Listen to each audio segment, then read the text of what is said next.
Dear students, মই Biswanath ডিস্ট্ৰিক্টৰ question paper খনৰ 35 লৈকে আগৰ ভিডিওটো দিলো আৰু 36 পৰা তোমালোকক দিছো সোৱা ইয়াত আছে যে এটা বৃত্তৰ ব্যাস কিমান হ'ব যাৰ কালিৰ মাপ 3 সেমি আৰু 4 সেমি ব্যাসাৰ্ধ দুটা বৃত্তৰ কালিৰ যোগফলৰ সমান হ'ব এতিয়া সোৱা তোমালোকে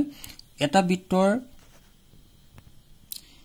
3 সেমি টু কালি আৰু 4 সেমি টু কালি উলিয়া ললো আমি 3 সেমি ব্যাসাৰ্ধ 4 সেমি আগতে সোৱা pi r square equal to pi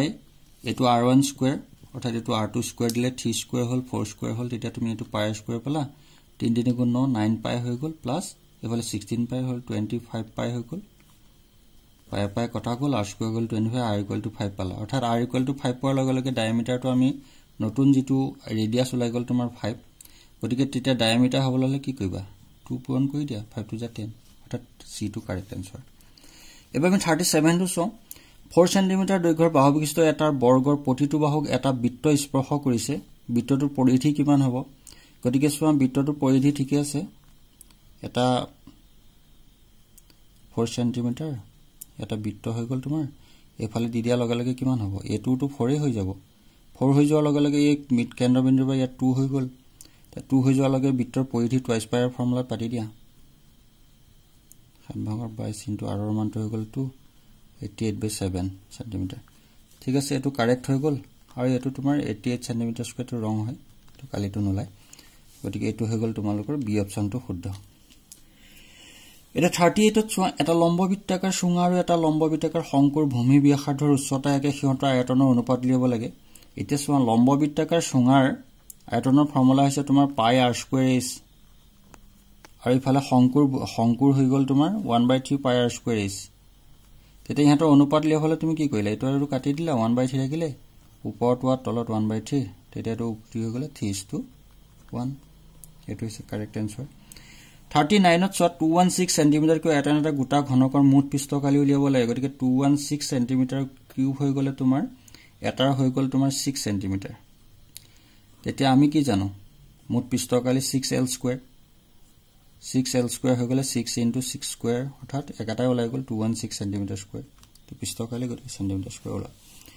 number 40 আছে তোমালোকৰ ইয়াত খুদিছে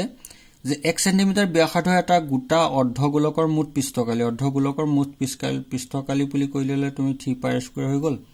আৰু তেতিয়া কি হৈছে 1 সেন্টিমিটাৰ ব্যাসাৰ্ধ r ৰ মানটো 1 দিয়া লগে লগে 3 pi ওলাই গল তোমাৰ 3 pi সেন্টিমিটাৰ স্কয়াৰ এটো এৰ লগত শুদ্ধ ঠিক তেনে ধৰণে এটো শংকু আয়তন যাৰ ভূমি ব্যাসাৰ্ধ উচ্চতা প্ৰত্যেকৰ 1 সেন্টিমিটাৰ এটো ফৰ্মুলা ইউজ কৰি দিয়া তুমি b পাই গলা pi/3 সেন্টিমিটাৰ কিউব হৈ গল আৰু c টো তেনেকে 1 সেন্টি কি আছে সোৱা ভূমি ব্যাসাৰ্ধৰ উচ্চতা প্ৰত্যেক 1 সেন্টিমিটাৰ লম্ববৃত্তাকাৰ বেলুনৰ মুঠ পৃষ্ঠকালি গতিকে বেলুনৰ মুঠ পৃষ্ঠকালিটো তোমালোকৰ কি আছিল ফৰ্মুলাটো হেতু পাতি দিলা ফৰ্মুলাত পাতি দিয়া পিছত আমি কি মান পালো ইয়াত তুমি উচ্চতা আৰু ভূমি ব্যাসাৰ্ধৰ মান পাতি দিলো এটা সি অপশনটো হৈ গল তোমাৰ 4 pi সেন্টিমিটাৰ স্কয়াৰ পাতি চাবা তাৰ পিছত চোৱা তোমালোকৰ গতিকে বি অপশনটো তোমালোকৰ কাৰেক্ট आंसर তো 41 টো হৈ গৈছে যে কোনো পৰিসাংখ্যিক তথ্যৰ মাধ্যম আৰু বহুলকৰ মাজত পৰিসাংখ্যিক সম্বন্ধ হ'ল অৰ্থাৎ এই ফৰ্মুলাটো আমি নাম্বাৰ সি টো কাৰেক্ট আছে 41 ৰ ডি অপশনটো কাৰেক্ট হয় তাৰ পিছত চোৱা 42 আছে ধাপ বিচিৰিবতে কোনো সমুহিত তথ্যৰ মাধ্যম নিকলে বাৰংবাৰ বিভাজন তালিকা স্তম্ভবোৰ শুদ্ধ অনুক্ৰমত আমি সজাব লাগে অৰ্থাৎ এটো চোৱা নাম্বাৰ সি টো কাৰেক্ট হয় প্ৰথমতে আমি fi তাৰপিছত xi তাৰপিছত di ui তাৰপিছত fi ui উলিয়াব লাগে সকলো প্ৰাথমিক ঘনক সম্ভাৱিতৰ সমষ্টি হৈ গৈছে 1 তাৰপিছত চোৱা এটা প্ৰথম 100টা স্বাভাৱিক সংখ্যা বিবেচনা কৰল ইয়াৰ মাজৰ পৰা এটা সংখ্যা লল সংখ্যাটোৰ মৌলিক হোৱাৰ সম্ভাৱিত হ'ল অৰ্থাৎ 1 পৰা 100 লৈকে 25টা মৌলিক সংখ্যা আছে গতিকে আমি 100 ভাগৰ 25 হোৱাৰ লগে লগে 25 এ কাটিলে 4 1/4 c টো কারেক্ট 45 টো আছে চোৱা কোনো ঘটনা ইৰ সম্ভাৱিত হলে p আৰু e বাৰ হল ইৰ পূৰক ঘটনা তলৰ দুটা উক্তি উল্লেখ কৰা হৈছে গতিকে দুইটাই শুদ্ধ গতিকে নাম্বাৰ ডি টু বট 1 and 2 are correct but কিন্তু এই অসমীয়া লিখাকিটাটো অশুদ্ধ নহয়টো শুদ্ধ অটো কাটি দিয়া ডি অপশনটো কারেক্ট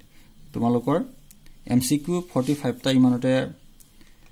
45 টাই আছিল আৰু গুটেকিটা আনসাৰ দিলো ইয়াৰ পিছত তোমাক মই নেক্সট ভিডিওত পিছৰ কোৱেশ্চন খিনি আনি দিবলৈ চেষ্টা কৰিম